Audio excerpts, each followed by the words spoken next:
October 12, 1995. Brentwood police make a routine traffic stop just inside the Pittsburgh city limits. Was I going over the speed limit? Hey! I said stop moving around! Get out of the car! Just let me explain. No! John was a very laid-back person, a person that wanted a lot out of life. He was a genuinely caring person. Minutes later, a young black businessman takes his final breath. Mr. Gamage died as a result of compression or positional asphyxiation. This man had committed no crime. He was not a fleeing felon. His death was outrageous. His life was taken away from him. We were robbed.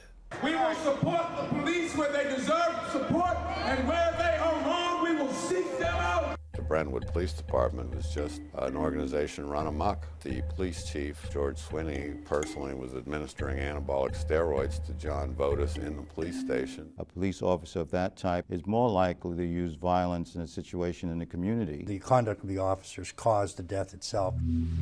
I believed that the case didn't merit the prosecution. I know in my mind I did what I was trained to do. Proper training. That's not proper training. That's right. Dogs have more rights than was shown Johnny Gamage in this case. Right. I've never heard as many white people come up to me on the street and say, stay at that.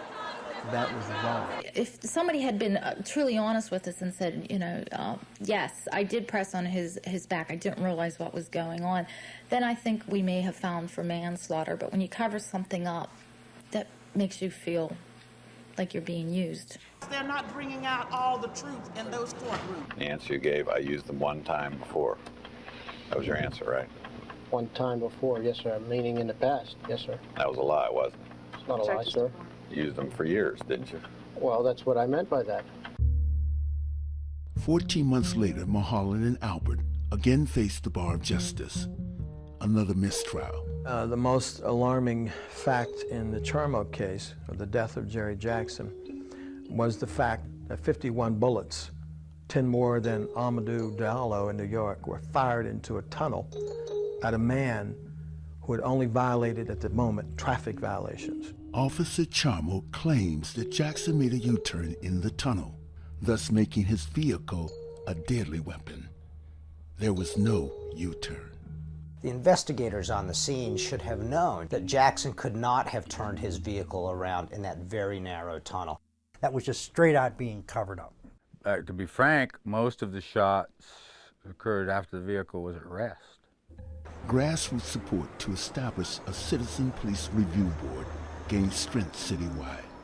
Demand that the city council and this mayor support putting the question on the ballot in the spring primary, because we need it. We have to let people know, wake up, look what's going on around you, get involved. Out of that came the basis for the lawsuit that led to Pittsburgh being the first city in the nation to be monitored by a consent decree of the federal government.